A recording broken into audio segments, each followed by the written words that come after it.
Do we want these on the table? Doesn't matter, right? Doesn't matter. Right, Yeah, cool. just we're just here. We're chatting. So I always like to start it off with this.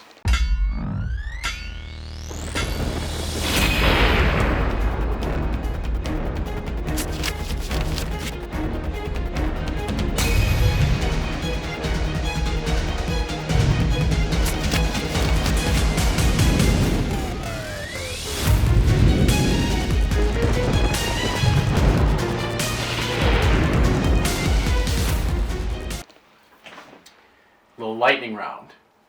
Okay, so these just soundbite answers. Just curious on some of these items. So let's see. What's your most interesting hobby? Interesting. Probably taking my dog Coda to the park. What kind of dog is Coda? He's a mini Bernedoodle. Mini Bernedoodle. Yeah, so he's a Bernese Mountain Dog and a poodle. Okay. Mini poodle. And he's 3 parts poodle, 1 part Bernese Mountain Dog. And he's amazing. He's just a great dog and close companion. And so, we'll walk to this one park that I nicknamed Reggae Park, because during the pandemic, the park is west of us. And it has, because it's a park, there's no buildings for some while. So really the sun sets, it feels like later over there. Mm-hmm. So during the pandemic, around 4:30 in February, Coda and I could go to Reggae Park, listen to some Pete Tosh reggae music, and just vibe out at this park as the sun would set behind the trees in the midst of lockdown, Okay. And so that became a tradition. So now we go there. I'll listen to maybe some Krishna Das Okay. podcast, Pilgrim Heart. Krishna Das is amazing, and I've really kind of fallen into a rabbit hole, a wonderful spiritual rabbit hole of Ram Das and his guru Maharaji, Krishna Das and his music and his podcast. And there's some amazing teachings from this Hindu guru Maharaji. So I'll listen to some of that with Coda, go to the park, and then we have to find the perfect stick. Absolutely. Right? You got your spiritual So we light. go, Coda needs his. He needs to as run well. it off. So then we'll, maybe make a TikTok while I'm there with him, throw the stick, park myself next to a tree. I also have this old Schwinn Cruiser, like a 1985 little Schwinn Cruiser. Mm-hmm. Sometimes It's like a scooter? bike, just a bike. Okay. So I'll ride the bike. It's too small for me. It's old. I have him on the leash. I'm listening to Krishna Das. Om my God, and then Is that what it is? A A little lot of bit. that content. a little bit. So is that like that's kind of the meditation vibe. or? It's prayer, their songs are prayers reminding one to stay connected to the source. Mm-hmm. Because when you stay connected to the source, all the little trivial things that stress us out, the things that, because we're advanced thinking beings, really stop us from being in the moment, grateful to be alive. Mm-hmm. The absolute ridiculous miracle. They talk about the miracle of life, right? And there was the movie The Miracle of Life, right? Mm-hmm. The sperm. I tell you, watch that movie while you're expecting a child. It's really awesome. About 5 months in, we watched Miracle of Life. Right? While Sandra was pregnant, we watched it. We're like, whoa! Now this movie really is paying off. In 8th grade, it was like, but that miracle doesn't stop. If every human is a miracle just to be alive and healthy, 1 in a trillion, well, what happens when 2 people who are 1 in a trillion meet each other? Mm-hmm. The odds of us meeting you multiply times one another. It's not cumulative, right? Mm. So the odds of you being alive and being at this desk and all the things your ancestors had to do for you to be here, mm-hmm.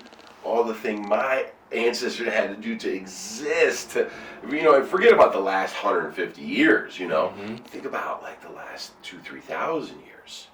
The miracle that we would be sitting at this table together, right? Almost unfathomable. So through song, these gurus train themselves to just stay on that edge of gratitude all the time.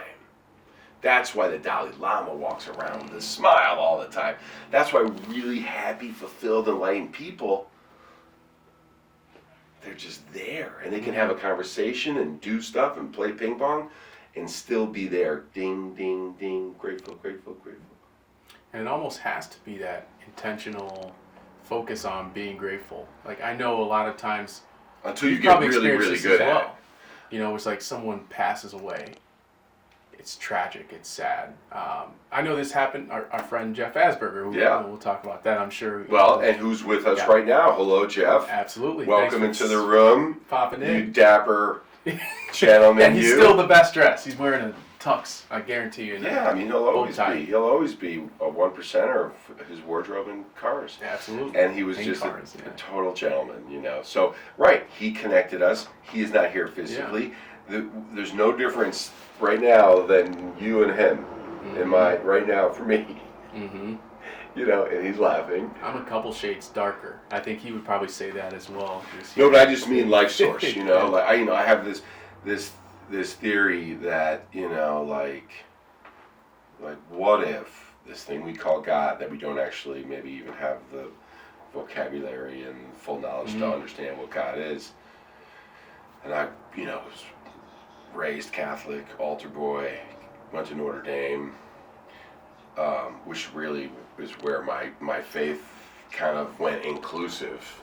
It was the world religion class they make you take at Notre Dame that really kind of changed the trajectory of my path. That God, that life is just a big fire. And every now and then a wind will come and take an ember of the fire and it'll land. And sometimes it'll land in something fertile, that 1 in a trillion. And then a new fire will start. And as it goes down, it goes and it'll join the big fire again. So when you and I see each other, it's the same fire inside us, the same. So it's just, we see the God, the source in each other. So going to the park with Coda, I do some yoga, throw the stick, listen to some music, Krishna Das.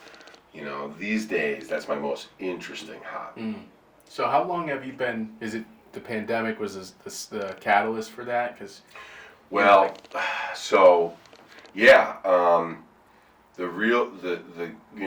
They all link up, but one of my closest friends passed away during the pandemic, and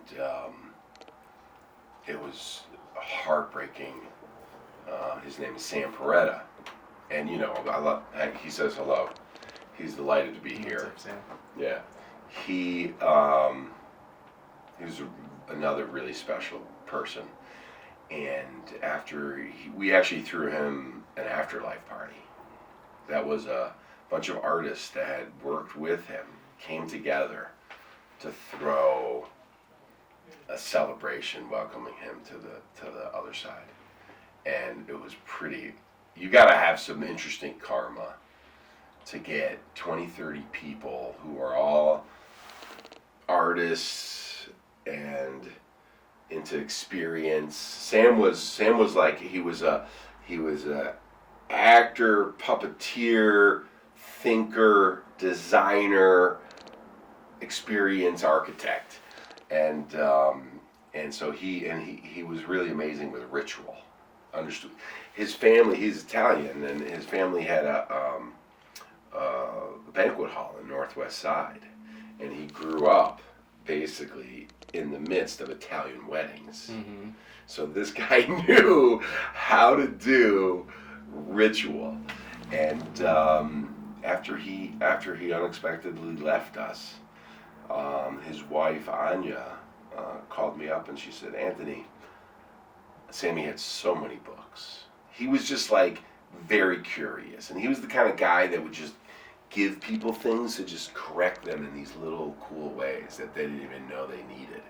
He'd give somebody a book or some herbs or a hand lotion or and so he had all these books, and she's like, I can't keep them all. You can have a choice of what's left over. So I went over there. There's all these books about the Tibetan Book of the Dead, shamanism, elves, and because he was always searching and trying to understand existence, space-time, everyday magic. And there was this book called Be Here Now by Ram Dass, and Ram Dass was previously known as, I think, Richard Alpert. He was a professor at Harvard. He was one of the, before that I think he was at like Cal State, and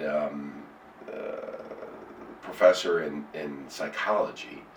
And he connects with Timothy Leary, another Harvard professor, who was dabbling in psychedelic drugs, and ends up becoming, like the person that really took acid mainstream. So him and Ram Dass do acid, a lot of acid. This is in the 60s at Harvard. 200, 500 tabs of acid, I don't know. And he, while he's on acid, he believes that he can connect to the source and have conversations and dialogue with what he perceives to be God. Timothy Leary takes it one direction. Ram Dass, Richard Alpert, says, this is great, but I have to take the thing to get there. I don't want to have to do that. Why can't I just get there? So he's exploring, and he hears, go to India, and these gurus, there are gurus there who have figured out how to get there without taking anything. And so he goes, okay, he goes to India, and he's like in a Range Rover with another American driving around, and they're not finding it, but eventually he comes across a guy, 6'7", California, white dude, blonde hair, beard, looks like a tall Western Jesus, who's like barefoot and like playing the sitar with people. Well, that's Bhagavan Das. It was the name that he was given. And Richard Alpert then starts tagging along with Bhagavan Das, who's like barefoot, walking town to village, playing music for people and looking for a guru. Eventually they come across Maharaji. And Maharaji, you have to read the book. So this travel, Ram Dass writes a book called Be Here Now, about his adventure in meeting Maharaji. The book becomes a nonprofit. It's going on to raise tens, if not hundreds of millions of dollars for great causes. And Ram Dass gets, Richard Alpert, Maharaji names him Ram Dass, and him and Bhagavan Das come back to the West after this epic journey in India and begin teaching the ways of this guru. And this has become a whole spiritual sect now in the United States. And Bhagavan Das goes on to become the guru to the Beastie Boys and many other prominent music artists. He's still a musician. His music is amazing.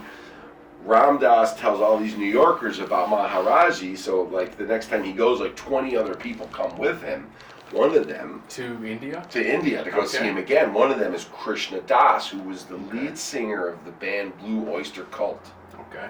He quits Blue Oyster Cult. He's looking for more, and now he's basically leading a whole school in upstate New York. And his music, he's I think he's a Grammy nominated musician. He's like the yoga music rock star, and his podcast is really powerful. So for me, it all actually came. It was a gift from Sam to open up this portal to me of spirituality, reflection, and peace, finding peace inside, connecting with something bigger than myself and staying in the moment. It was a gift that I was given from my friend as he passed through this book that was on his shelf, and now I'm sharing it with you. Maybe you'll go get it. The book's awesome. In the middle of, it's an easy read. The first 50 pages are his story in going to India. and Harvard. And in the middle, it has a thing that's called Recipes for a Good Life. And they're like, they look like prints. Like what's that called? Silkscreen print posters they used to make. And there's like 100 of them. And they're almost like spiritual fortune cookies. And you can just open any one up. And they're like double page open. And they're just like amazing imagery and spiritual poetry, and it's really cool stuff. So what's important for me really is to stay curious, to keep learning, to not stop and just say I know everything. You know, my religious foundation that I was taught, that's all there if I need it. And Did you grow up religious or? Yeah. I grew up in the Catholic Church. I was an altar boy. I went to a Catholic high school. I went to University of Notre Dame, maybe the preeminent Catholic university in the Milky Way, or at least they think so. But it is a major Catholic institution, and you know, I think that.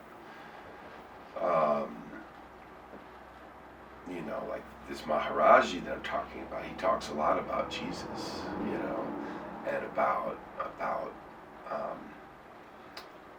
Jesus, not just his teachings, but the way he was, you know. And I just think that a lot of people get confused the religion for the teachings. You know, and so for me, although I'm not active in the Catholic Church like I was, I'm actually way closer to Jesus than I ever was. Than you previously were. Yeah, like really understanding, like, and really for me, you know, if you look at all the great religious leaders, you know, they have the same message, really.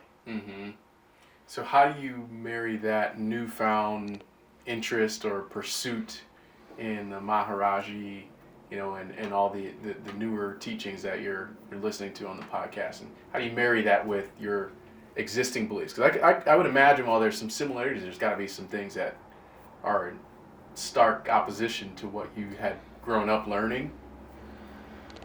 I mean, not really. Where it gets interesting is bringing some of these new perspectives to the work that I do called trying to cultivate peace and equity in Chicago. And you know, I've been hardcore committed to being part of the solution in Chicago for 10 years now, really since I, you know, in 2011, 2012, I had what I call my second quarter life crisis. My first quarter life crisis, finance major from the University of Notre Dame, 1995. I was interning at a paid internship with the Chicago Bulls, selling program ads and urinal advertisements. I was miserable there. It was the NBA lockout and Jordan was just coming back from playing baseball. I was only there for one summer, the summer of 95. And then I hopped around to a couple other jobs and I was just really miserable. And I finally had the courage to say, with some help of some reading some Deepak Chopra and Celestine Prophecies and all of this kind of mid-90s spiritualism, I finally got the courage to say, you know, I'm gonna just pursue my passion, you know. What am I really good at? What do I love to do? And how can I contribute to the world in a meaningful way and find my purpose? And it was like I wanted to be an actor and a storyteller and a director, and I had not had the courage to say that yet. But that's okay because I was 21, you know. But I always wanted to do it, but I just didn't think I could.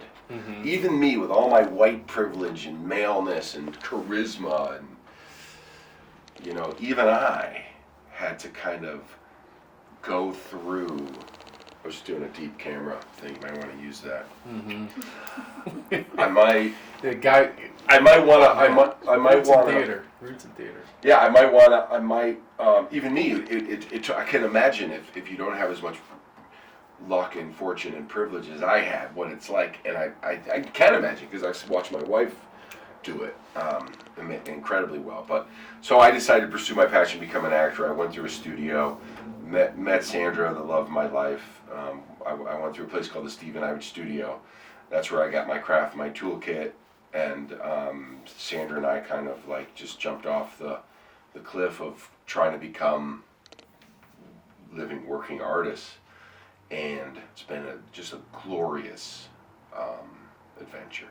Yeah. And then in 2011-12, I became the artistic director of Collaboraction. In October of '99, I produced the first sketchbook festival. January of 2000, it was a festival of short plays, visual art, and DJs.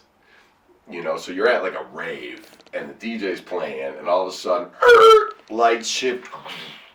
There's, you know, two actors doing some absurd thing, you know, ha ha ha, poof, DJ back over here, lights, poof, over here, some, you know, actor dressed as a blueberry comes rolling down the stage, 16 short shows, you know, you're getting all this artwork, performance, writing, and it's super, I always like the Funky Family Reunion, you know, like the Utopian Ball was to a certain extent. We had some youngsters there this year. Oh yeah. You know, like we just had our Collaborations gala, and the vibe, and Jay was there. It was great to have you in the room, and the vibe was great really job. Great. You know, communicating the message and getting people passionate about it.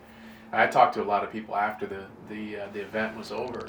We were all planning on leaving and going back home. And, everyone stayed there. Well, yeah, everyone stayed. And the crazy thing about it was people, and I want to make sure we talk about this in more detail, but people wanted to do more. There was this prevailing theme of like, I've got to do more, and I'm energized, and I'm passionate about this. Yeah. To be able to cultivate that environment and create that in one night. Yeah. In one night. Yeah. That's incredible. Well, and yeah, and it's, you know, and back again to the miracle of like all those people coming together, and the uniqueness of that night, and then how do we strategically nurture that forward for our mission, you know, to really create real social change, and we do know that, you know, culture change does impact policy change.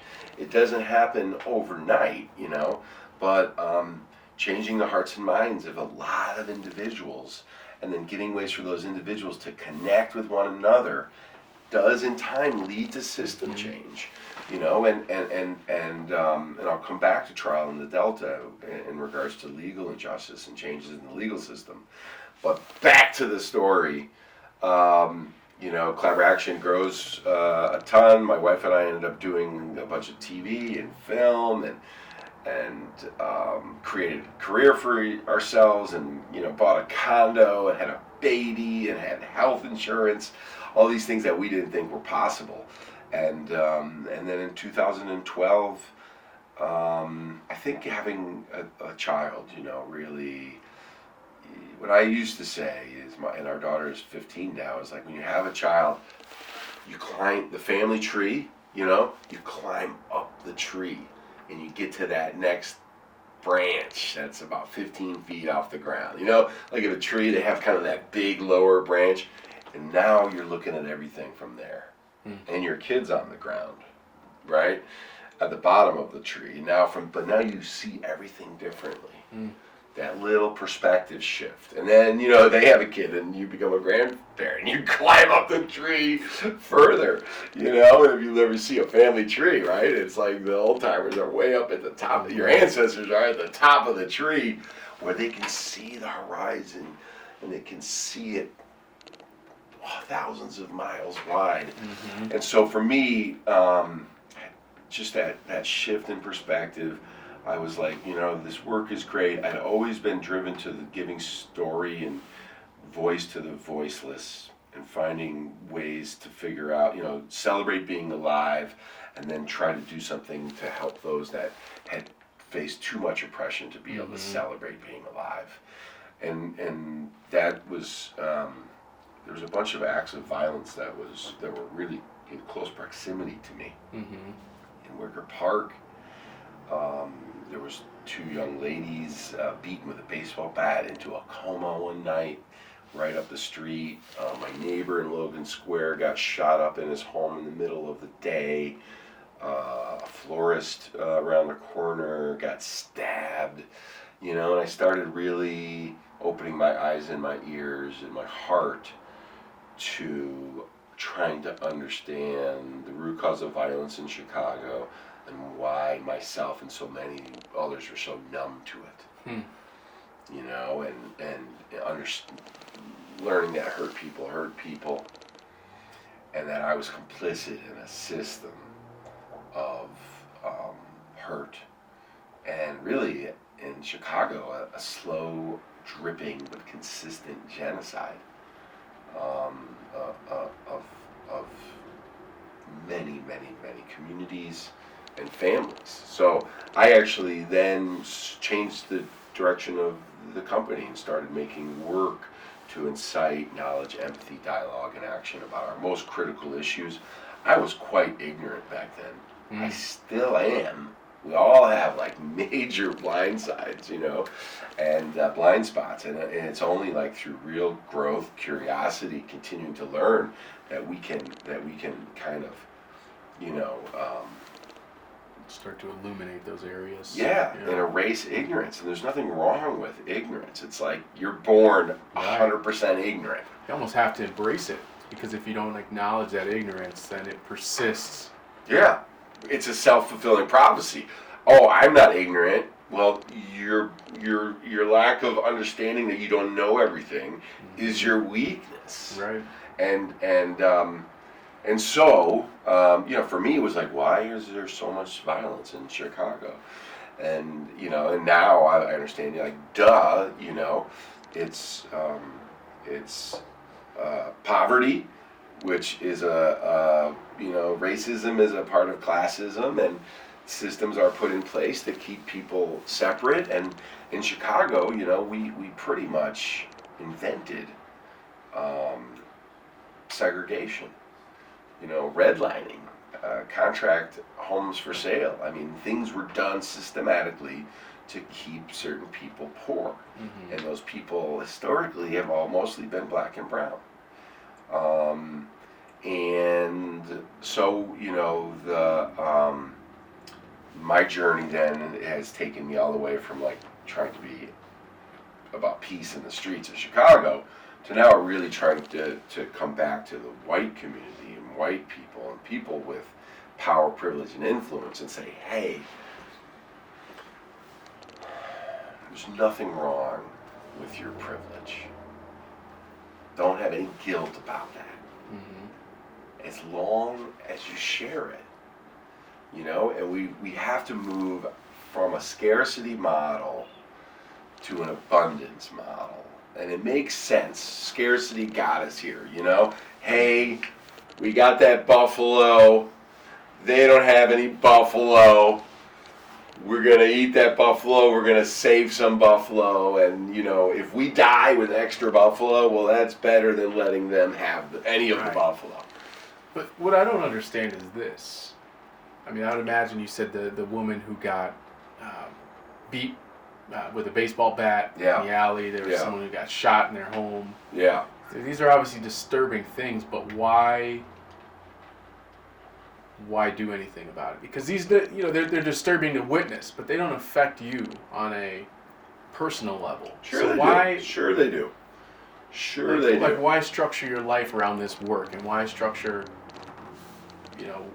what is it that about those incidents and seeing violence in Chicago and seeing the systematic racism, which is obviously affecting a larger system as a whole, which I guess you could say there's a trickle-down effect, and at some level that may affect you, but why? No. We are completely all connected to one another, and you can't live in a system and be in an ecosystem and a community known as Chicago and think that the loss and the violence and the crime and the pain and the inequity in the education system and the poverty and income levels that we have doesn't hurt us and our future generations. You know, like if the city of Chicago looked in the mirror, what would it see? Parts of us, if we were one body, right? Parts of that body would be just like beautiful, glamorous, sexy, strong, you know, Michigan Avenue. Parts of that body would be rotten, open wounds, you know, and we've just become so used to only looking at part of the mirror that we're really, it's not okay the way we've been, but we've been this way forever, you know. And so I believe in the power of art and storytelling and real community engagement, which is known as collaboration, when we bring our audience in to be collaborators and share and reflect and be part of it, that we can actually, with technology, where, you know, technology is the big accelerating game changer, that we actually can make change. And we're so impatient, you know. We kind of, you know, what's happening tomorrow, what happened yesterday, what happened next week. You know, I really like to just think about looking at time in 5-year chunks. You know, because 10 years, you know, you only got 7 or 8 of those in a lifetime. Yeah, a lot changes from 20 to 30, 20, you know. But if you really just think about 5 years, you know, 2022, November 22, look at November 17. How far we have come as far as technology, as far as people understanding. I mean, people didn't understand what institutional racism meant back then. They were like, what, racism in institutions? Is that like at universities? No, it's about systems of oppression that are being strategically employed to keep people separate and poor. Right. And, you know, and the reality is the DEI model, diversity, equity, inclusion, that's being taught throughout the country is flawed, because that's just 101. That's just context, understanding what inclusion means, right? And what equity, these are 101 things that people didn't even know 10 years ago, and now they've been teaching these things. We have to move beyond that to where we're just playing together and working together and drinking together and dancing together, where we just live as humans and not have to go, you know, everything is a diversity issue or equity, or because what happens in the business world, you know, is you end up hiring based on these kind of concepts, but leadership hasn't done the work to understand the 101. So you're you know, and that's why there's a lot of talk about affirmative action right now. And if we just see each other as checks in the damn form, right? And that's where it ends. We haven't really moved past these boxes that we've been put into. So, you know, big part of what we try to do is take people along on a ride with us. You know, and if you're listening or watching this right now, you can go to our YouTube channel, because we've made over now 90 videos since the pandemic. And you can watch our trial in the Delta, the murder of Emmett Till. We co-produced we got our hands on the trial transcript of the state of Mississippi versus the men who killed Emmett Till. The transcript had never been filed by the court reporter because they wanted to hide the joke, racist courtroom happenings. Such a joke that Mamie Till left the courtroom before the verdict was. That's Emmett Till's mother. Emmett Till's mother, who was the first social media genius, in having the strategic brilliance to bring her murdered son home to Chicago, allow a photograph to be taken of him and his beaten face. That ends up on the cover of the newspaper, and she has an open casket funeral for her son. Tens of thousands of people lined up to attend that funeral. It was the biggest story of the nation. And then she went back down to Tallahatchie County to testify in the trial of the two men who later on admitted to killing him for an interview in Look magazine, which they were paid to interview. They admitted because they knew because of double jeopardy, they could not face charges again. So that courtroom, what happened in that courtroom was hidden. Although there was 10,000 people outside the courtroom and news media from every major outlet in the country, not until 2005, the FBI got their hands on the transcript of that trial. 2005, yeah. This took, you're 50 saying years, 50 years to yeah. surface. And what people don't realize is that, like, if Emmett Till was alive today, he'd be 76 years old. Like, he would have been at the Utopian Ball with us, maybe. There was people in their 80s there, you know? Like, it's not that long ago. Right. It's not that long ago. And people didn't really know of the story on a national basis, really, until the mid-'80s. I mean, they knew back then, and then it kind of, everyone forgot, you know? But now, so we adapted the 400-page transcript into an 80-page screenplay. We filmed it in one day with NBC Chicago. That is now on the Peacock app, and you can also watch that at NBCChicago.com. That one's called The Lost Story of Emmett Till: Trial in the Delta. And then we also have a theatrical play, a creation of the trial called Trial the Delta. And that'll be running at the DuSable Museum of Black History and Education Center in February of 23.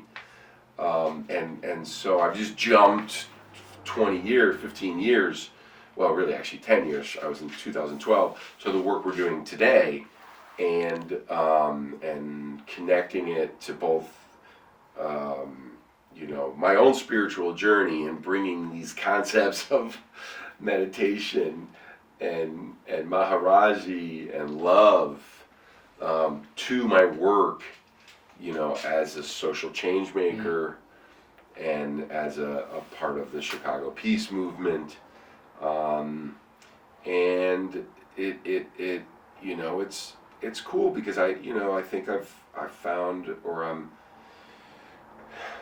finding more and more, my purpose. And so I'm turning 50 this year, or next year I'll be turning 50. Oh, yeah. It's a big deal. I guess, yeah. I mean, and I just need to just kind of remember that it's young. That 75-year-olds look at me and they're like, "Hey, little guy, you're a young, youthful, energetic, strong guy." And you know what? They're right. The gray hair does a thing, the gray hair is really a trip, Now I get why so many men dyed their hair for so many years, although I'm not really down with it. I was going to say, are you planning on? No, if I would have done it, it's too late now. I've already established myself as a gray beard, you can't just like... Well, you're salt and pepper slightly. I have a beautiful wife and she thinks it looks good, so, okay. I don't really care, but I would defer to that then. Yeah, I think that's... I don't have the time to there's way more important things to do. Yeah, we got than track my gray hair. Work, Yeah, exactly. Detract from that. Exactly. So, I mean, what I've always wanted to ask you, I never have. I've never asked you this, but I think it makes sense to do it. I wear black briefs. Okay, good. Yeah, I was curious. I'm glad you knew my question. Tidy whities just, they ride up sometimes in the crotch a little bit. A lot of bleach. A lot of bleach. Absolutely. Keep those things sharp. Absolutely. Never let people catch you at your lowest, right? You as I mean, let's look back to the Emmett Till days.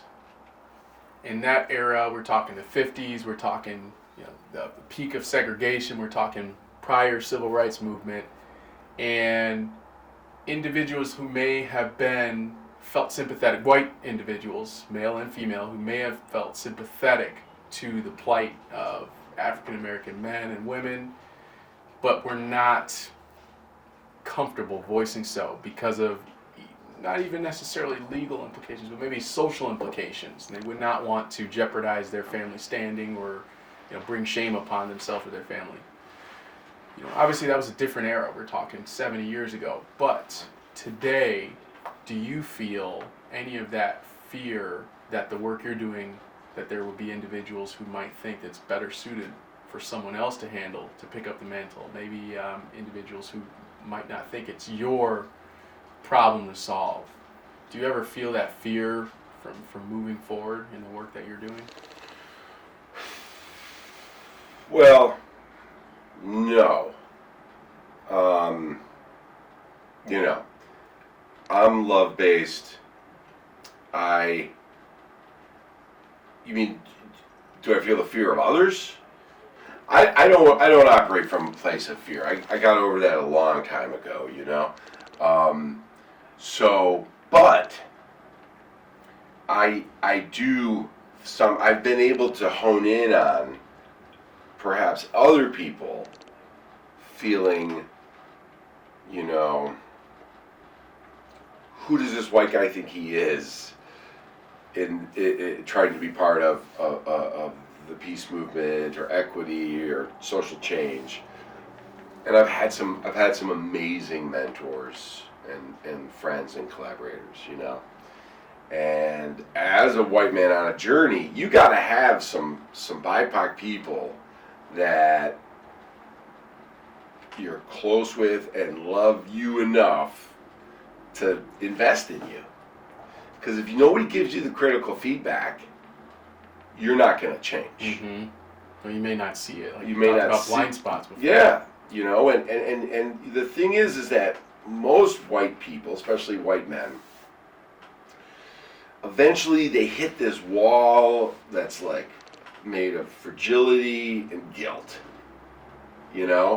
and they just kind of back down. They start to get, knowledgeable, and they make a couple mistakes. They get called out on it, and their guilt and their fragility either erupts and they make a fool of themselves, or they go, ouch, I'm going to stay out of this. Mm-hmm. Now, my wife is first generation Colombian American, Sandra Delgado. So she's Latina, and she's really amazing. And she, has had amazing patience. And, she's the kind of person that will tell you the hard thing. So she's sharpened my sword for 25 years, right? And without her, there's no way that I'm doing this work, mm-hmm. Because on my core, my daughter and my family, I've been gifted the perspective of mm-hmm. not being white, mm-hmm. And blind spot, right? And it's not just about not being white, also, my in-laws, it's like you're going to Medellin when you go to holidays at the Delgado house, back in the day, especially, now my mother-in-law and father-in-law are now in their 80s, but it was like you were in 1976 Medellin disco party in the basement till 4 a.m. So my wife and her family have gifted me a huge amount of insight and perspective and love. Mm. But then people like, some of my collaborators, too many to name, but Dr. Marcus Robinson has had a huge impact in my growth. Carla Stillwell, and many other collaborators, non-white collaborators, have invested in me and helped me grow and learn. Mm.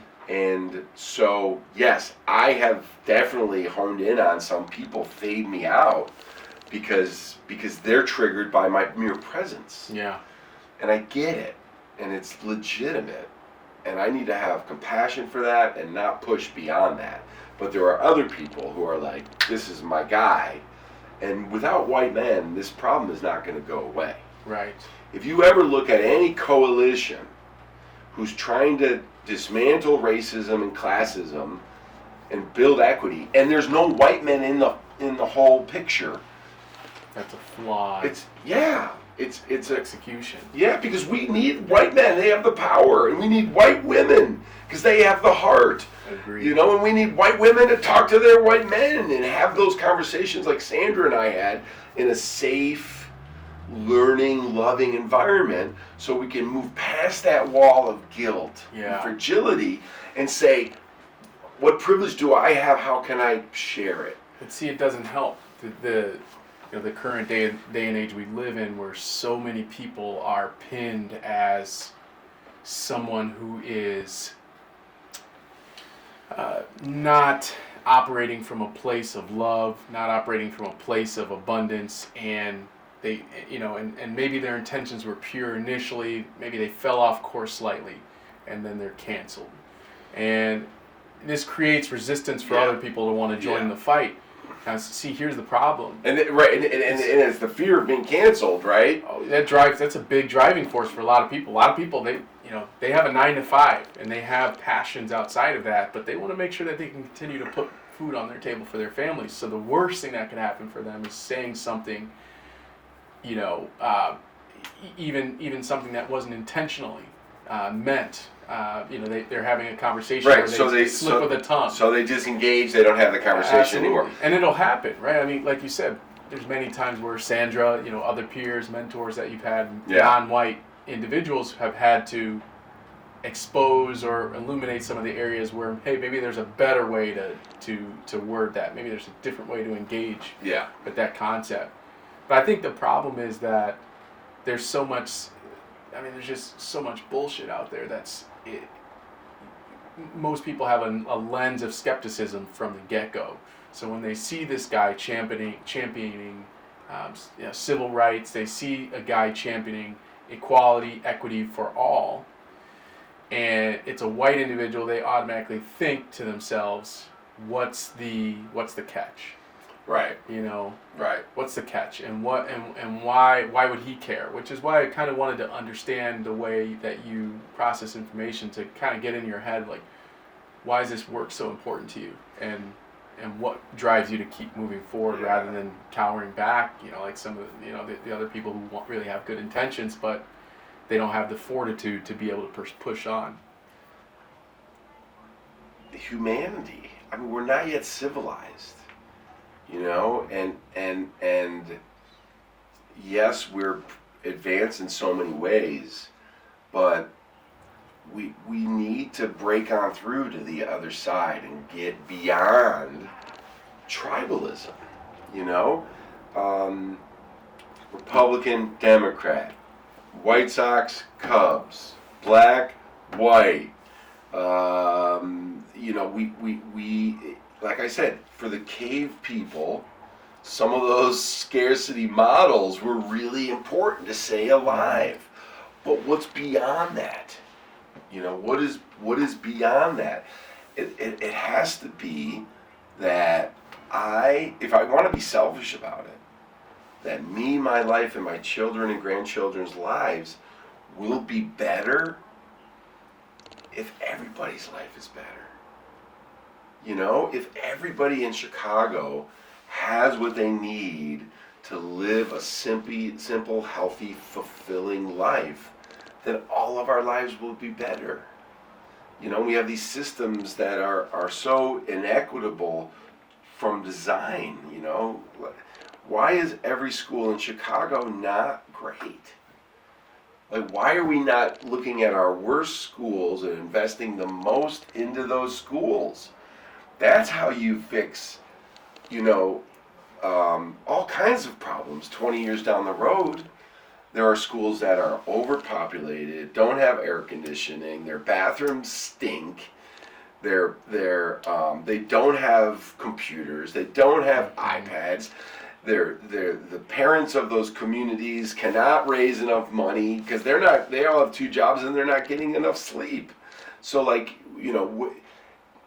what does it need to take, right? Because the pandemic and the murder of George Floyd and the resulting protest, not just for Black lives, but for a better way of being with each other and belonging to each other, if in that, one of the things is we came out of the pandemic and so many people just went right back to the way it was, forgetting that everything has changed. Right. We all need to have our own little reckoning for our complicity in the messed up way things were. And I believe that's why our gala was so great, because the organizations that are doing work to bring us together and break and dismantle not just oppression but this tribalism among neighbors are the ones that people are going to gravitate and invest in. So it's a special opportunity for us, 25 years in, this theater company turned into a social change multimedia agency, to keep going, And so for me, it's always been about like my deathbed, at the end of my life, and I have to look back and say, what did I do with what I was given, that I'm able to kind of pass the torch and know that I didn't back down, that I wasn't scared of loving myself and other people and striving for a world that really is about joy, connection, and most importantly, just that moments of gratitude connected together like pearls on a necklace, one at a time,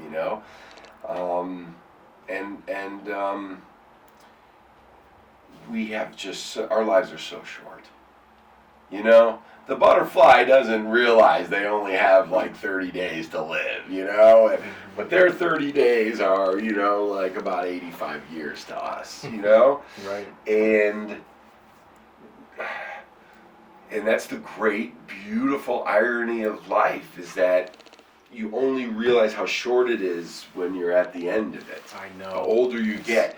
You turn the sand of the hourglass, right? When you're a kid, you can just watch the sand.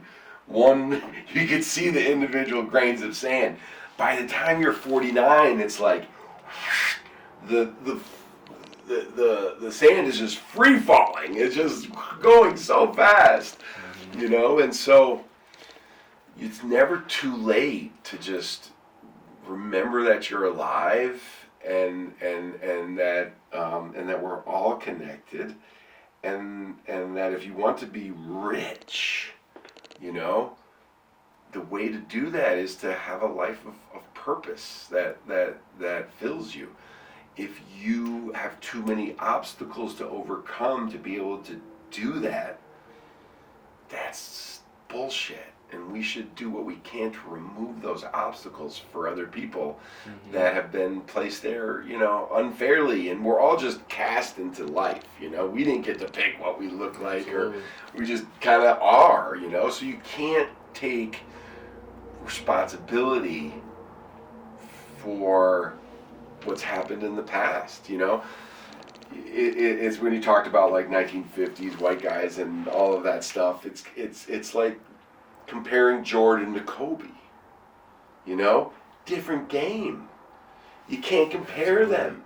different times, you know, all of those, you know, every white person, you know, I believe Henry Moseley came here from the UK to Georgia, and that was most likely a slave owner, plantation owner, based on the research that I have done. And he had his grandson Silas and like Silas Jr.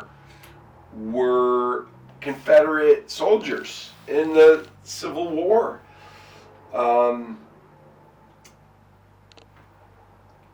I can't take any blame for that. That's who I am. And I didn't even know this until actually about 4 years ago. You know, they're the ancestry. Yeah, well, it's like tombstone.com or something.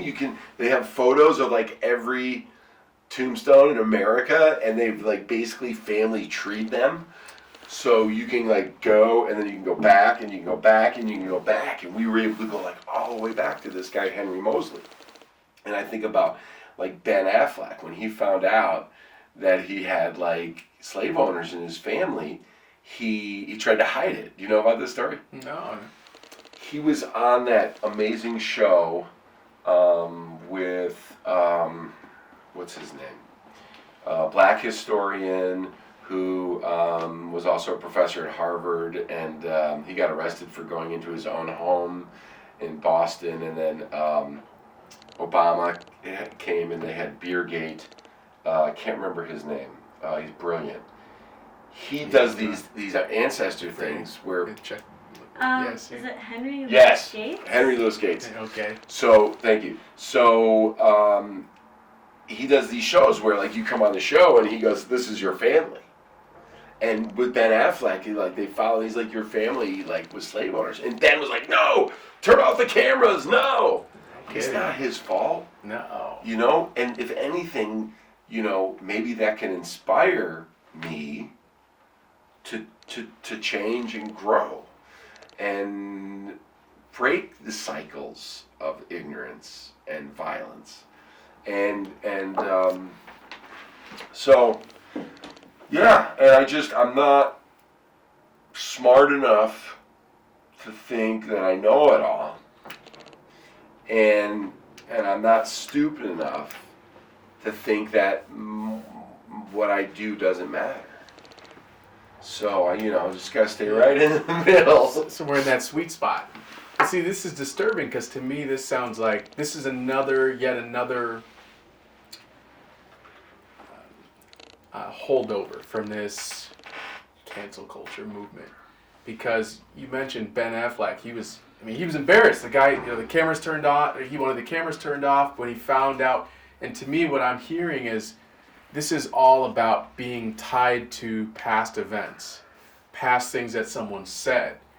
Like, the way that we operate now is, if someone thought or believed something at one point, or had something in their family history, then that defines who they are, both today and in the future. And people like to promote this idea of growth, being growth-minded. And yet, it sounds like it's just a nice thing to say, because people just want to nail you down to, like you said, just this black and white, binary, you said this, which means you must mean that, even when exposed to new information that may potentially have shifted that person's mindset. Maybe Ben Affleck doesn't believe in the actions of his ancestors, but he believes that he has to hide it because he knows that, or he believes that if people find that out, that he will forever be the guy with slave-owning, family members. So it's like this. I feel like that's the problem. I don't know how we beat that. I don't know what the solution cancel for that culture is. Haven't we had enough people prove that the only way you get canceled is if you accept the cancel? Mm-hmm. I mean, look at Kanye and Trump, and we'll see what happens Chappelle. with Kyrie Irving. I mean, we'll see. I mean, or Louis C.K. Right? He was major canceled, and now he's doing shows again, and he's slowly coming back. So, I mean, if you have so much guilt that you lose your mental health foundation, because of getting canceled, that's when you get canceled, right? And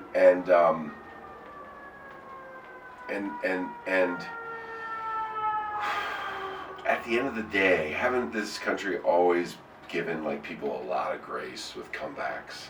I mean, it seems like there's nothing you can't get over as long as you like apologize and like, you know, go on. It used to be like the morning shows, you know, but and the thing is, right, you can't cancel a human. There's no such thing as a bad person, really. You know, I mean, there are, you know, Jeffrey Dahmer was, you know, maybe John Wayne Gacy. You know, there are some evil people. Sure. That mostly all are have no grip on reality, and have either have major brain chemistry issues, or were abused and traumatized so much they were turned into. Like you said, hurt people. Yeah. Yeah, I think that theme follows through Yeah. anybody you look at. And well, what's really interesting to me is hurt people that heal people. Talking about superheroes, there are some hurt people that heal people. There are people that get hurt, and instead of lashing out, which is the normal reaction, they actually love out. You know, and those are the people that really, I think, demonstrate what's possible for humanity. And I also, you know, back to like me finding my purpose. You know, I do believe that everyone has a superhero power. Every one of us has a thing that we can do better than anyone else. And if we invest our 10,000 or 20,000 or 50,000 hours into becoming a master of that thing, right? Which is usually skills, interest, and passion, that convergence, then we can actually do heroic things beyond the ordinary to actually change other people's lives. For me, I'm hoping that I'll leave a body of work that is about storytelling and entertainment and amazing experiences that really remind us of our connection and our ability to really belong together. And I know I've impacted a lot of people just because I've been doing it for 25 years. I've been sticking to it, you know, and yes, there are people that maybe, you know, I'm not their flavor, you know, cool. I'm not going to change my flavor for them. And there are some people, I'm their flavor, and they really dig it, and great, because I'm going to take that love and I'm going to allow me to continue to work and keep and persist and not quit and be consistent. You know, and then on my deathbed, you know, hopefully I'll have a killer kind of like 3 month, like everybody hanging out and like a real comfy den with great food and music and a bunch of puppies, and I'll have a nice montage rolling of video footage of exactly his body and working. Exactly, yeah. I'm watching it. It'll be, you know, it'll be like a 360 LED wall, and I'll have a little touchpad, and I can pull up stuff and be like, y'all, what? This is the podcast I did with Jay back in November 22. Pull it up, talk about this moment right now. Yep. And, you know, be at peace with what I did, with this gift that I was given, you know,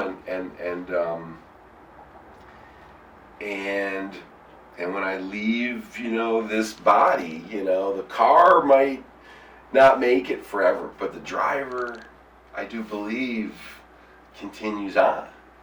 And maybe I'll get a new car, you know, or better yet, maybe I'll come back as a mini Bernedoodle and my daddy will take me to Reggae Park and throw the stick for me, and we'll see. So this is all outward facing work. This is work that impacts. I'm sure that it does fill your cup internally because you found purpose behind the work you do. But this work, and I think this is great. I mean, we've been now just talking for the last however long we have about work that you're doing that is, the goal is to help other people through this work. I think the fact that that comes so naturally for you is a testament to not only your commitment to this vision, this utopia that you see, but also believing that this is a real place we can get to, you know, and I think that's commendable. I want to ask you about, because I know you've done quite a bit with TV and acting, film.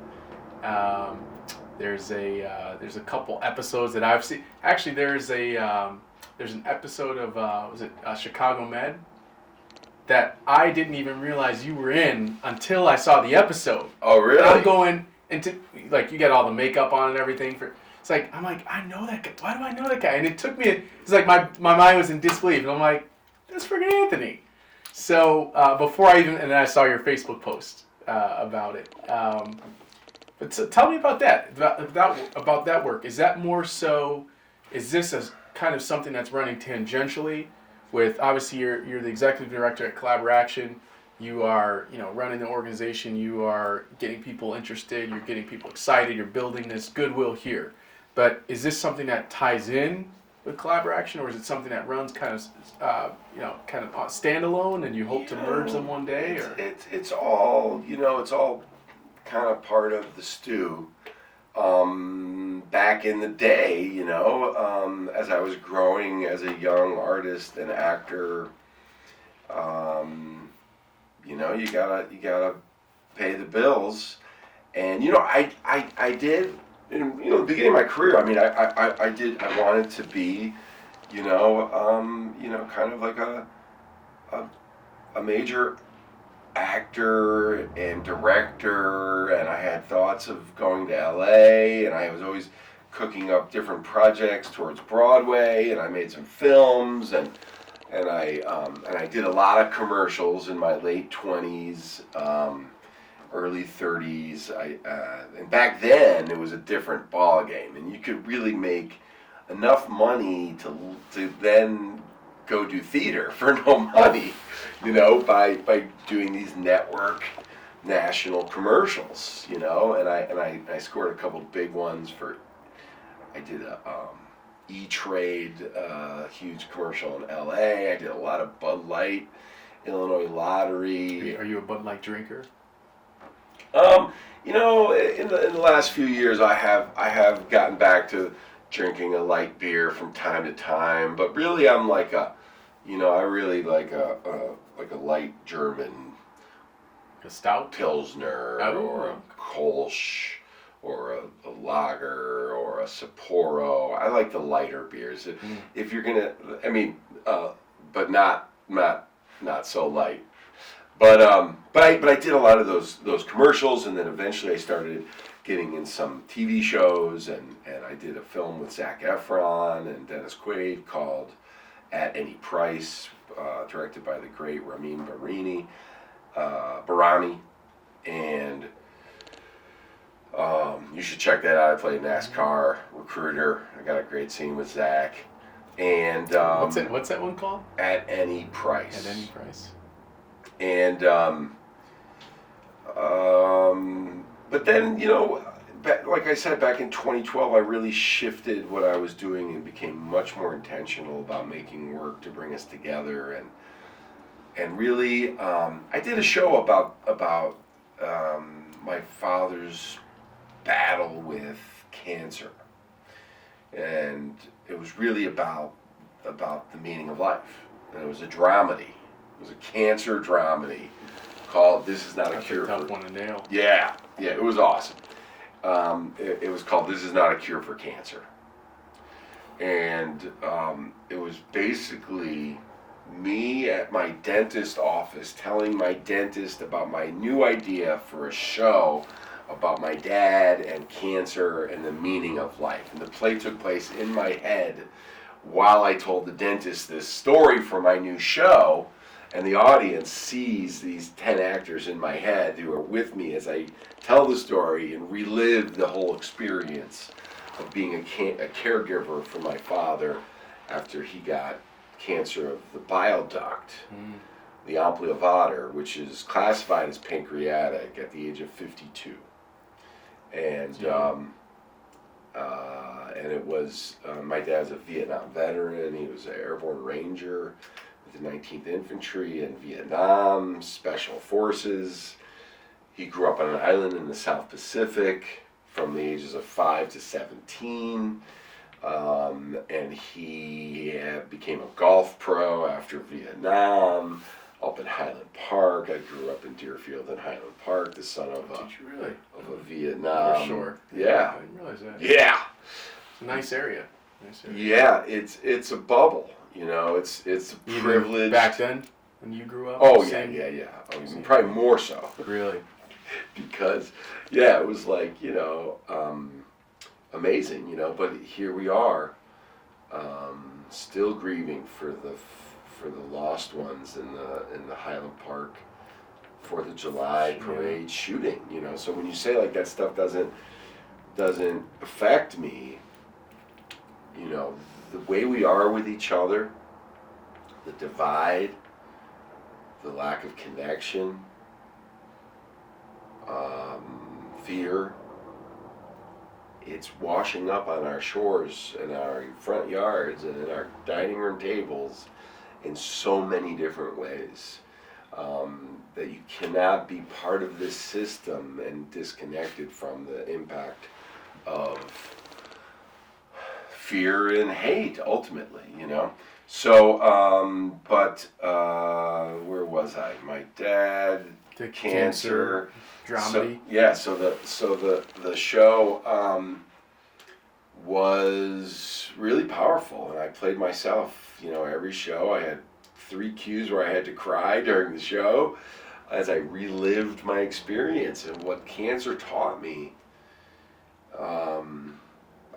First of all, there's no survivors that I met that weren't funny and still laughing about life. Mm-hmm. Comedy is the only cure that I could find. And not letting life slip by our fingers, through our fingers, without having some gratitude and remembrance of how special it is. That's a tough place to exist in permanently. And you talked about that even initially. Right. That for me, that is the trick. That if there was a hack, it's and that's what meditation and prayer and song from there are 2 brain activities that are the most regenerative, and they're almost the same word in every language: play and pray. Those are the 2 activities that are healthiest for our brain and our central nervous system, right? And because when we play and we pray, we're connected in the moment, and we're not thinking about the past or the future. We are alive, and we are aware that we are alive. And when we are aware that we are alive, if we have good things in our life, we are grateful. When you're aware and you have bad things in your life, that's called torture. And so that's why for me, really theater and storytelling is an act of playing, and therefore it's an act of praying. And when you make a piece of theater or a film or something that people watch together, what you're actually doing is you're dreaming together. Life is kind of a waking dream, and when you do that in a group, you're dreaming together. And so if you can have a collaborative process where a bunch of people from different backgrounds come together, tell a story together, you're really manifesting a co-dream. And so that's about playing and praying. And we forget that. A lot of people think like you hit like 25 and you're like, I'm all done, I'm cooked. the most interesting people to me are old people that are still learning. Those are some sharp, like, superheroes. Mm-hmm. So they've retained their curiosity. Yeah, you can just see the way that because when we're our age, 70, 80, it's kind of like that, it's like we don't want to rush it, we don't want to be there, we don't want to think about it. But in reality, they say, like, people in their 70s are like the most efficient, the most happy, the most wise, and they've already gotten over the fact that they're 70 because they were 60 and they were 50. And they figured out what's important. They cut all the rest out. Yeah, or they're like in a bad loop, and they got some guilt, and when they're on their deathbed, they're gonna say, "Damn, I wish I would have not just tried to make money," or "Damn, I wish I wouldn't have been so focused on sex," or "Damn, I wish I wouldn't have been so selfish and materialism, fed myself a bunch of alcohol and drugs to make myself feel better about the fact that I'm living an inauthentic life where I'm not connected to other people. I have no purpose." Connection. I think that's a huge thing about it, because I've never heard about any story of someone on their deathbed who wished that they had worked more or made more money. It's always people regretting those authentic connections with family, with a spouse, with loved ones. And why is it that death has to be that great equalizer that makes us become, reflective on our lives? Well, why is it that when someone dies, it creates this acknowledgement of our own mortality that then brings that gratitude, and then it's a fleeting moment. Well, we've heard about how many people believe in God on their deathbed, right? Even Jeffrey Dahmer got baptized right before he was when he was in prison and then killed. Like, the thing is that in order to progress in society, we have to, especially doing things that are what other people deem as risky, we have to really have, being an artist, even being a politician, being an entrepreneur, we have to really put on our ego. We have to really believe in ourselves. We have to really think that we can do it, right?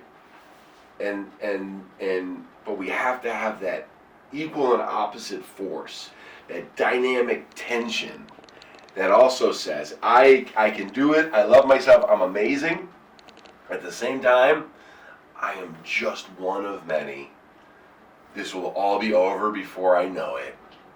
It's not about me. And it's really difficult to have those two things coexisting at the same time and equal present in your mind and your heart and your soul, for real. The pendulum will swing, and then all of a sudden something will happen and you're brought to your knees. You face the death of a family member, or you yourself have a health issue, or you yourself have a crisis of marriage, or a falling out with a friend or a child or a parent. And the thing is that, and this is, we want to be able to, if you can tend to these things on a daily basis, like anything in life, if you can have some maintenance on your keeping your ego in check, right, you can hopefully miss the huge falls. But life is still gonna, we're gonna get older. That's the crazy thing is, as you get older and you see more, I remember that at one point in my 30s, I was like, wow, I know a lot of people in prison.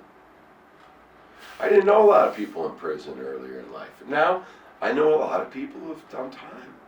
Wow, I know a lot of people who have died. A lot of people are dying. A lot of people are going to prison. I know a lot of people who have had really nasty divorces. Wow, I know a lot of people who have gone bankrupt, hit rock bottom. Man, I know a lot of people that have had major issues with alcohol and drugs, And and the thing is to try to keep yourself grateful and in balance so that you don't have those regrets. Mm-hmm. You know, and as I'm sitting here, I'm like, God, I gotta lose 20 pounds. Well, it's funny because it's all perspective. Because as you're mentioning that, I was just thinking to myself, I'm sure that you also, out of all those horrible things that happen, you probably know many people who are knocking down major goals that they've set out for themselves. Many people who have created wealth when they started from nothing. Yeah. Many people who have the dream car that they wanted. Many people who have the dream career they wanted. And many people that had those other things happen at one point as well. Absolutely. And having that resiliency, and that as long as the fire is still lit, anything can happen. Anything is possible. That's the thing about life. It's just like, you look at the way a plant grows. Well, plants look at us and go, wow, I remember when Jay was a baby. Look at him. Trees watch us and go, man, these humans, they are amazing. I remember when Jay was pooping his pants, running around with before he had all that chin hair, Yeah. I like the trees a lot. I think I like to say that, and I stole this from somebody and have expounded on it, that trees were the first poets. Before there was any humans around or animals of any sort, there were trees, and the wind would blow through their leaves, and the noise of the leaves was like the first language on this planet, and trees. Now, speaking of wind, trees make oxygen. Mm-hmm. They witness us. They give us oxygen to live, and we turn that oxygen into activity and energy and dance and life. And where do the trees get their energy? From the sun, mm-hmm. right? And it comes from the sun, and the trees grow, and then they give us oxygen, which is really just what? Tree farts. So we're breathing in tree farts, right? And then we fart and exhale, and the tree breathes in our farts, and we're just breathing each other's farts, and like the Lorax, like not totally being aware of our connection, and we are on the tree's land, I chopped the tree down. Mm-hmm. What'd you do that for? That was your boss. Well, what do you think? That was your oxygen supply. That was your mom. Mother Earth is that tree. Mm-hmm. But we just walk down the street and we just so I think I love trees. I think trees are really amazing, and we talked about the family tree, mm-hmm. and if you look at a lung close, it looks like a tree. Isn't it crazy that the tree gives us this oxygen, or as I said, tree farts? We breathe it into our lungs, and it gets taken in by what? A tree in our lungs, and then that tree releases carbon dioxide. We exhale it or fart it, and the tree, it goes back to the tree. And that's why this is a perspective I've never considered before. Yeah, well, and then you look. Interesting, though. Is that by accident or by design? Are there no accidents? What is an accident? I believe I'm not a believer of accidents. No, How about you? No, there's no coincidence. We don't have all the knowledge. We have imperfect tools and imperfect knowledge and a limited vocabulary. We don't have the ability to and I got no knock on world religions. I think that those are humanity's attempts to figure it out, and while they do so, create some rules to keep us in order from this uncivilized society in which we're still hurting and killing each other. Right. Did you hear about dry shampoo? All these dry shampoo bad now too? Yeah, all these dry shampoos are causing cancer. Okay. Yeah. It seems like everything does nowadays.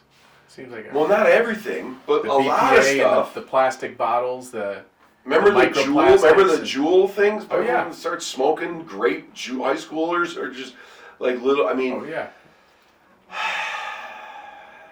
And so ultimately, you know, that's where I rub up against capitalism. You know, it was good to get us here. It was good to get us the car and the phone, and it was good to, you know, get us really good pizza and all these things that capitalism and entrepreneurs have done. But, you know, it's just, it blows my mind. I find it really interesting that there's such a negative connotation around socialism. Mm-hmm. There is. So it's good to be social. We love social outings, and social media has taken over our lives. But no, we can't be socialists. What's wrong with being social? What's wrong with, you know, like, what if, this is a bad idea around socialism. I'm here for it. What if in 40 years we went socialist, and there were these lounges called Nurture or Nourish, and there was you know, every highway they'd have the rest stops, and there would be a place called Nourish, and you go to Nourish, and guess what they have? Free fruit, vegetables, coffee, tea, juices, Wi-Fi, power, sleep tanks, and it was free to anybody who needed them. And if you were,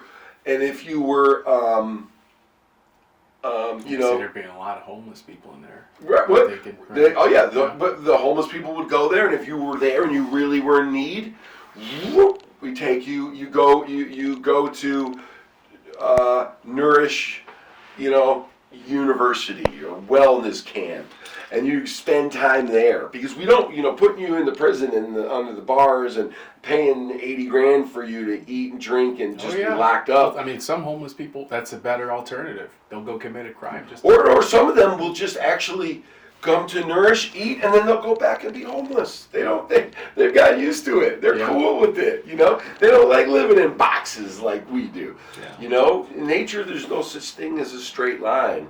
Yeah, all of our buildings are built like cages and boxes and cubes and with 90-degree walls. Mm-hmm. You know,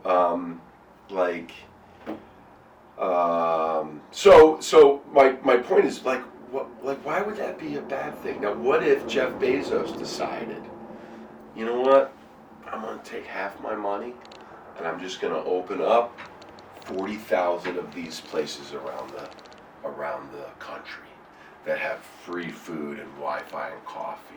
And the only thing I ask of you is that on the way out the door, you either make a donation to the ongoing thing, or you make a commitment to go pass it forward as you leave this place in your life. And then I'd be okay with it. With the only caveat being that Jeff Bezos has to decide to do that on his own. He can't be. Well, he's already given up half. Forced to do it. He's got to be the leader, right? He's given up half of his money. Well, that's what I'm saying. Giving up half of his money, he's got to decide that he wants to do that. He can't be compelled or forced to do that. No, but I'm just saying, like, right. This is just theoretical. But okay. Wouldn't that be the best marketing plan for Amazon ever? Don't you think everybody would be like, you know, hey, you know, I mean, it when you gift people, the people that give a lot of gifts tend to be the ones who need the least. You know, there's a great book by Lewis Hyde called Gift, The Gift, and about the gift mentality. And that, once again, was something that was introduced to me by my dear friend Sammy Peretta. And there are studies, and if you read that book, it's amazing, that the people who give the most need the least. You know, and is it the chicken or the egg concept? Is it that the giving and having that abundance mindset winds up bringing Yeah, which is wealth which and is the abundance to them, secret. Which is the or is it secret. the other way around, that they started off with abundance and because of that they became someone who gave? The more you give, the more you receive. The more you hoard, the less other people share with you.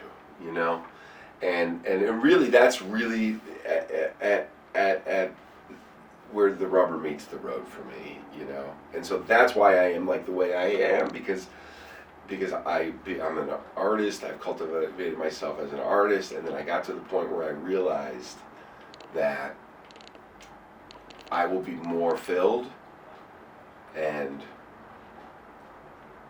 at ease of heart if I give others what I have and share what I have. And there's a lot of unhappy, broke people that make $200,000 a year. You know, there's a lot of people like that, and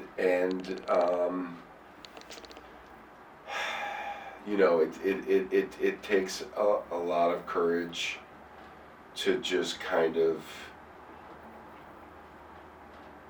live a life of giving.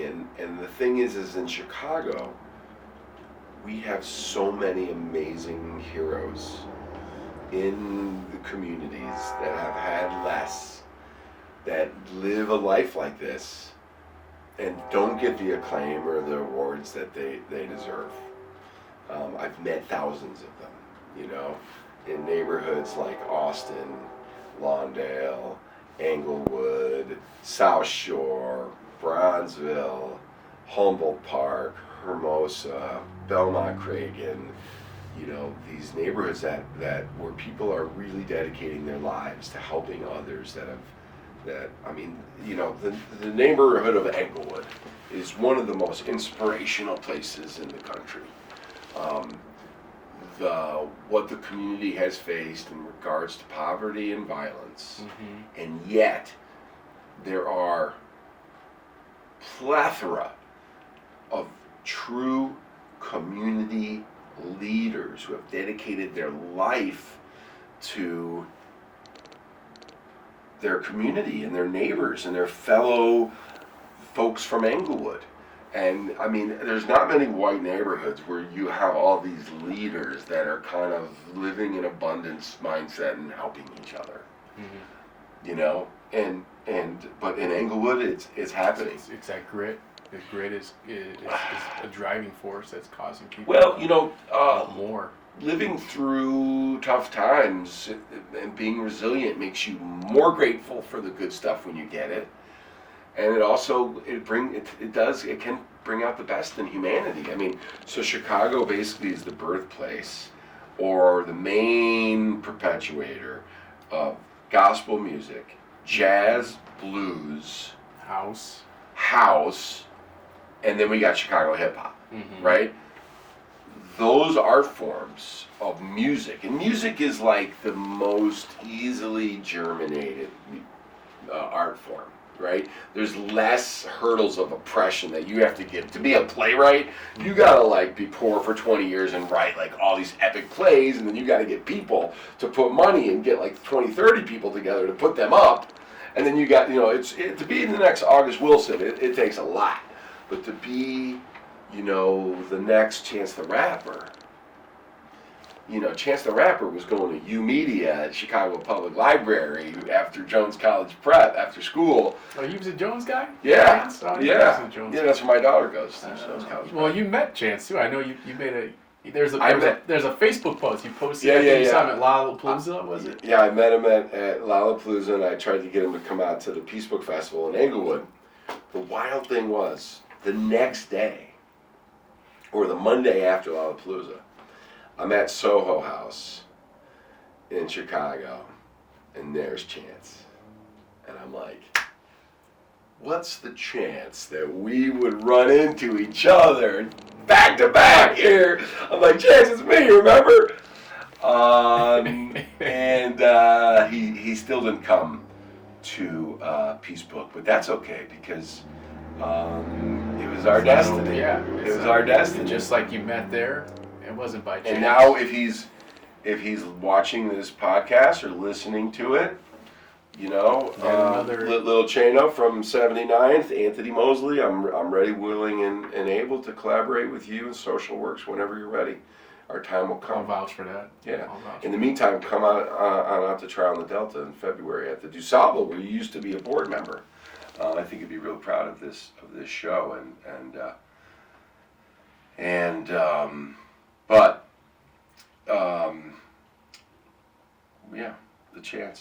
Chance the Rapper is an amazing idol for so many young Chicago musicians. I've got to wonder what he thinks. I know Kanye West is a big inspiration for him. He's a big driving force behind his music, behind his art. A mentor. Yeah. I've got to wonder what his thoughts would be about what's going on now with Kanye West, and how there's so much controversy being generated. And Kanye's he's no newbie to controversy, and I think he's used it quite successfully in the past to push his platform, and he has so many followers and people who look up to him. He's an idol for many, a mentor. I wonder what Chance's stance would be on Kanye West right now. This is a nuanced. We're talking about many things. We're talking about freedom of speech. We're talking about, Kanye mentioned that he feels oppression from the powers that be in Hollywood, and his own revenues being tampered with by individuals who have not so good intentions, according to him. So I'm curious. Well, I don't want to get into the Chance Kanye thing too long, but I'd love to talk about Ye. Mm-hmm. But Chance, my guess would be he just wishes his brother peace and ease of heart right now, mm-hmm. and that he, whatever Ye is up to, that he is, that he's not in pain and not lashing out, but loving out. And Kanye is, he's tapped into the divine in a powerful way, and he's put in his 50,000 hours to create this thing that only he could be. Talk about superheroes, right? And my hope for Kanye West, also known as Ye, is that these trials and tribulations and experiences will ultimately add up into a movement around love. And because and if you heard some of his comments after he was erased, some of the interviews that he's now doing with who? Paparazzi have become his only microphone now. The people that he's hated but played to, right? We all know about his paparazzi mm-hmm. stuff. Well, now they're there, but for him to continue to have a voice, because otherwise he's losing his platforms. Oh yeah. Adidas, they've stopped manufacturing his shoes, and I saw a really powerful interview at TMZ. It was at their studio, and it was kind of the old one you're talking about. Yeah, exactly. And this was a back and forth dialogue between him and one of the other employees there, who was saying, "Hey man, like you changed. You changed. I'm disappointed with you, and this is why." But it was interesting to hear Kanye rationalize his position on why he's saying some of the things he's saying. And, I don't think it was, I think there was a lot of validity to it. I think he said some things that I don't agree with, like slavery being a choice. That's just something I don't think is, and basically when I heard his rationale behind it, it was more so, well, there was a choice because it was either the slaves could either die, rebel, or they could be a slave. And to me that doesn't seem like much of a choice. This is this is not something I would consider a choice. But that being said, I think what you mentioned, him tapping into love, would probably be the best thing that would come out of this situation, because I mean, so many people are hurting, so many people are feeling hatred being spread, and just being able to use his platform that he has, many millions of people who follow him, who respect him, who look up to him.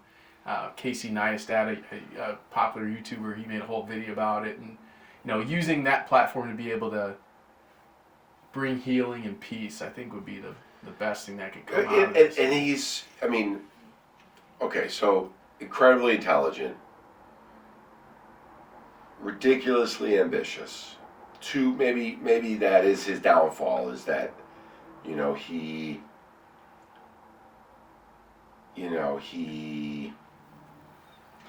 is completely intoxicated with his own power, and seems to be a megalomaniac who has a hard time associating with other people. But because he's been doing this for so long, if you watch the trajectory, if you saw the Netflix series, and you watch the growth, and the journey, the becoming Ye, right? He now has a perspective that only he has. That could only been developed through all the things that he has gone through. And we have seen him strategically, take on different positions that served his growth for power and money, so that he can own the platform, so that he can contribute to society and culture at a exponential rate. And we saw him go from MAGA to like almost Satan worship in some of his songs, to Sunday service, and coming back to Jesus, right? We've seen him kind of snake through the various opportunities or fuel. Which is, I think, an organic, there's not a more fitting description of how life goes. It's this organic process. There's no one trajectory. Like I said, nothing in the universe, in nature, is a straight line. And same thing with our own individual personal development. Yeah, which is really a temporal sculpture that we are making in real time, and when we're space-time, time doesn't exist. It's just a way that we measure the sequencing of space-time. You can't go back in time unless all the things in space are there too. So we're here now, new space-time, now that thing is there. You can't go back to that time without also having that thing be there. So now, in the space-time continuum and evolution of Ye, from Kanye West to Kanye to Ye, there is an amazing amount of cultural lived experience that is now part of who he is. How he is, when do we get, will it take for him to become somebody who pushes buttons for the good of humanity and not just his own selfish fame, power, and money?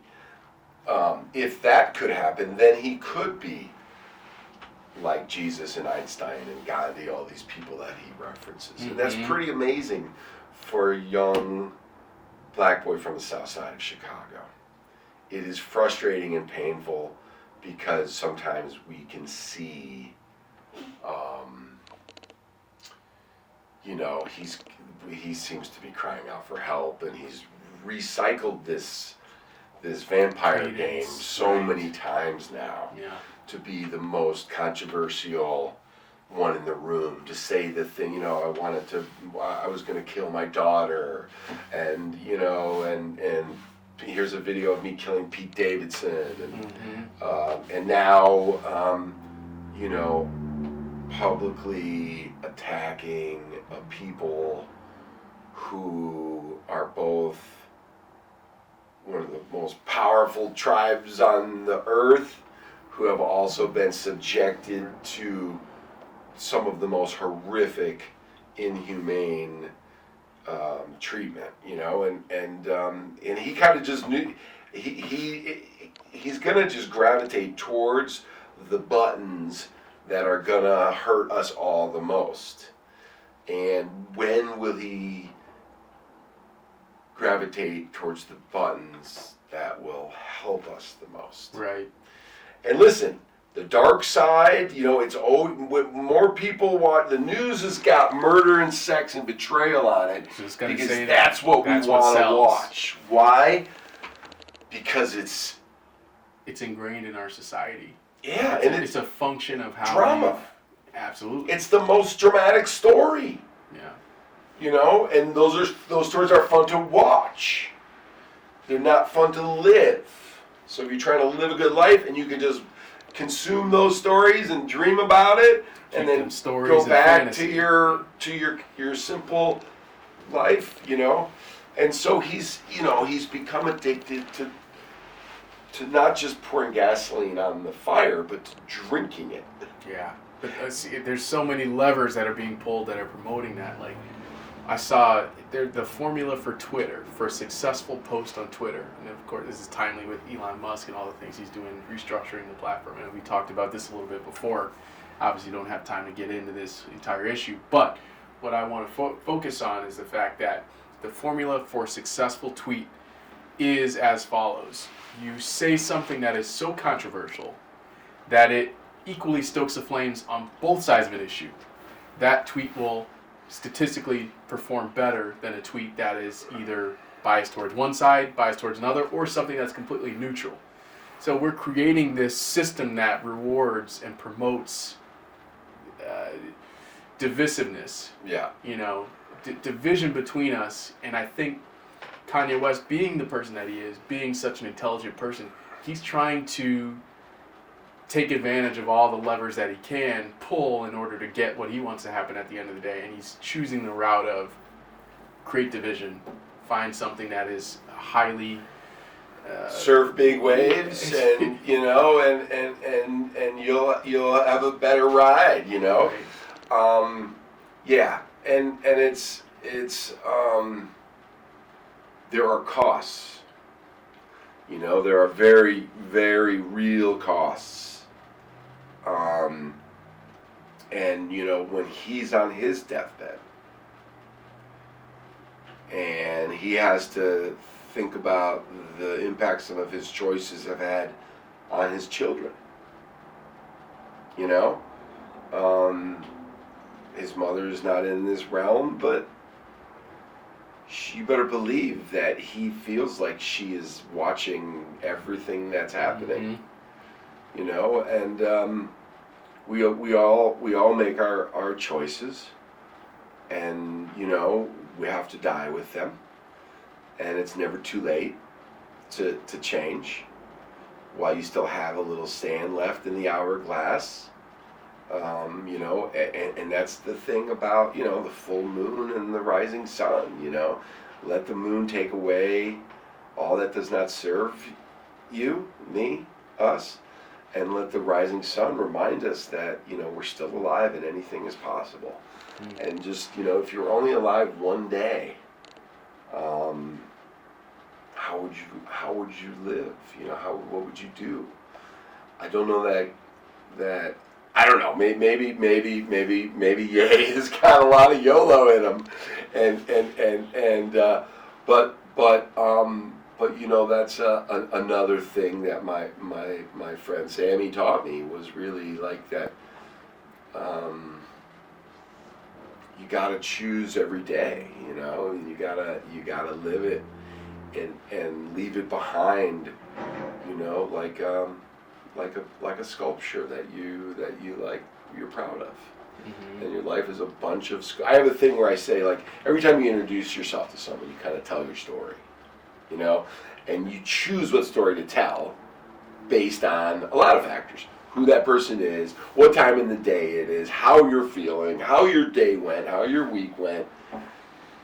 And that's an artistic act of that telling of the story of saying, I'm Anthony Moseley and here's who I am.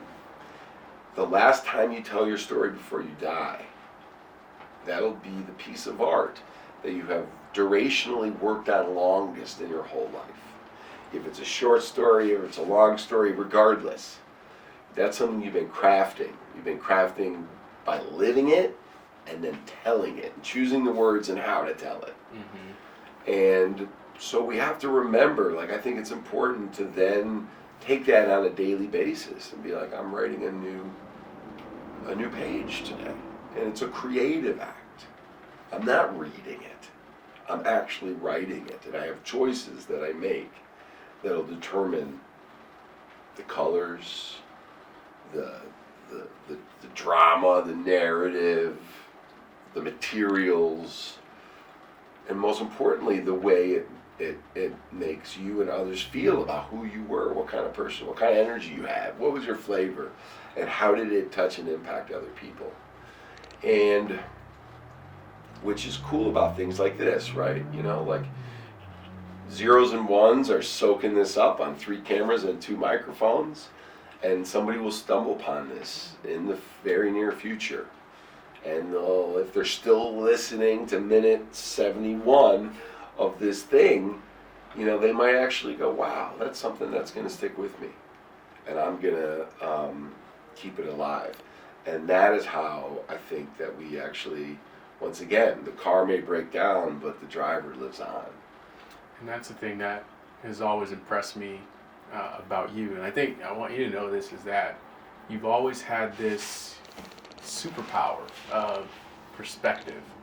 And you have the ability to use your lived experience to, like, every conversation I've seen you have with anyone, including myself, that person leaves with their own convictions being strengthened. So you create the environment for them to feel comfortable, for them to feel that, to reinvigorate them. You know, I just experienced this last weekend at the Utopian Ball. I saw a room of 150 people all gathered for the purpose of celebrating love and cohesion and connectedness from all different walks of life. This is the result of, like you talked about your life's work, this is a result of the systems and the people that you've brought together on your team to make this happen.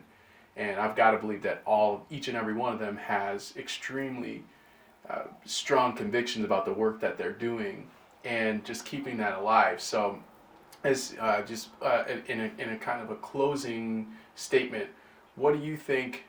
I mean, I believe if we all lived in a world where everyone had that goal and the ability to help others reach their goals by making them believe in themselves, we'd be in a better world. So what would you say to individuals who are looking to leverage that or harness that power? How do we tap into that power source that you're working with and all be people that we can help to promote other people and accomplish things that they might have thought were previously impossible? Well, I mean, it all starts with love. And love really kind of almost as God. And, you know, for me, I was really fortunate. I was the oldest child in my family and the oldest grandchild on one side, and I was really steeped in a lot of love. So I developed a lot of self-love that helped me through really tough times. My parents' divorce, my grandfather's death, my father's death, moving as a young man. You know, I've had my share of tough times, and tough times that's where you grow. That's the biggest learning moments come through those horrible moments, you know. And but you have to have a foundation of some self-love in order to really be able to take those things and turn them into something beneficial to yourself and others. The thing is that not everyone has what I had. There are a lot of people, unfortunately, that they don't get that kind of love that you need as a 3-month-old, that you need as a 2-year-old, you know, and so that's where it gets difficult, you know. Like, how do you, when you get a rescue dog you know, from the you know, the shelter, thank you. You're taking on that dog, and there's some real trauma there. And it's a lot of really delicate work to help a person, a being, face and move beyond that kind of trauma. But I do believe that everyone, I know that everyone is worthy of love, and if given the right resources and environment, can and will thrive. So I think it starts with love, and sharing that love and seeing the love in other people, and really seeing other people as just another version of yourself. Seeing the unity and solidarity that we have in one another, as opposed to the differences. And you know, like I said earlier, I've also made a lot of mistakes. And my pride, I guess, is that I think that I've learned from most of them and not repeated too many of them too often. And so this combination of love, of seeing yourself in other people, and then, you know, not taking life so damn seriously that you can't actually find play, you know, because the great athletes, you know, Kobe Bryant, Michael Jordan, Michael Jordan got cut from his high school basketball team. He could have just stopped playing basketball, and, you know, and then what? You know, he wouldn't have gone on to become the GOAT. And, you know, we each have a GOAT version of ourselves waiting for us. And if we don't, like, allow ourselves to make mistakes and play and love ourselves and operate from a form of curiosity, we're not going to get to that great version of ourselves. And then at the end of our deathbed, there'll be something not right, because we could have had it in our sights. If we would have just, you know, maybe loved ourselves more, maybe not been so hard on ourselves, maybe played with other people and laughed and cried. And so, once again, there are some people, the things I'm talking about right now, there's a certain level of privilege that you have to have. And there are some people that, for reasons that have nothing to do with them other than who they were born as, can't get to the best version of themselves because there are some huge hurdles. And it's going to take some other folks that have some privilege, that were dealt a better hand, who are going to be brave enough to say, I have enough love for myself and you, brother. Let me do whatever I can to share my privilege with you so you can get on the road with me to the best versions of ourselves. And if we do that with our family and our friends and our neighborhood and our city, and we're clearing hurdles and obstacles for each other, because you know what? I actually feel really good when you do great. And I know I played a little role in it. And then guess what? Because you shower me back with love. Thank you, brother. I had that damn hurdle and you just removed it with your privilege. I'm never going to forget you for that, you know? And that's why we're here talking about Jeff Asperger, you know? Because he did that for Collaboraction and for a lot of people. You know, and that's just ultimately, you know, like karma. People think karma is like, you know, you get what you deserve. Karma actually just means like living life. It's the fabric of life. And then when you plant seeds, trees grow. And if you never plant any seeds, trees never grow. So what are your actions, and what are you doing with your life? You know, and it's 2022. We are well beyond the Blade Runner years. We are approaching some sci-fi shit. And it's here. And technology is accelerating. VR, metaverse. Yeah. And so anything is really possible. We have all the tools and resources that we need. Let's start helping each other, love each other, and, grow towards being the absolute best versions of each other. And if we worry about everybody else kind of helping other people be the best versions of themselves, one day we'll wake up before we die and we'll go, oh my God, I'm the best version of myself. Now that's a whole other thing because of, like we said, multiverse. There can never be a better you than you right now. Sure. You are the best you could possibly be right now. But I still like the fact that I like how you worded that. And I think that gives a lot of people hope that there is a greatest of all time version of you that is waiting for you. You have to take the initiative to get there. I think that also comes down to being bold when asking for help and acknowledging that you may not be in a position to get to that version without outside assistance, and being bold when asking for others who have that privilege. And then it's on the person with the privilege to be able to extend that gratitude and that grace to help open some of those doors and push over some of those hurdles for those individuals. And then all of a sudden you find yourself in a position where you can help people too. Exactly. There's too many people that have never had a mentor. So guess what? They don't mentor other people. Mentors are maybe one of the great gifts a person can have. Someone outside of your family who cares about you enough to remove some hurdles for you and help you along your way. Agreed. And you reminded me of the Matthew McConaughey Academy Award speech when he's like, my hero is me 10 years down the road, looking back at me, trying to be that guy, and the thing is that if we have something to strive for, so they took a bunch of rats in a laboratory, and they drop a rat in a bucket of water, and the rat would after 2 or 3 hours would drown.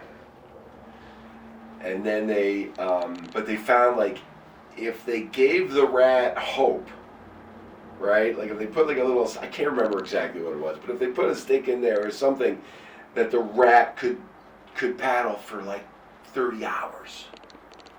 If they just had something to hope and believe in and strive for. So it is important that we do, have goals and visualize the goals and strive for the goals and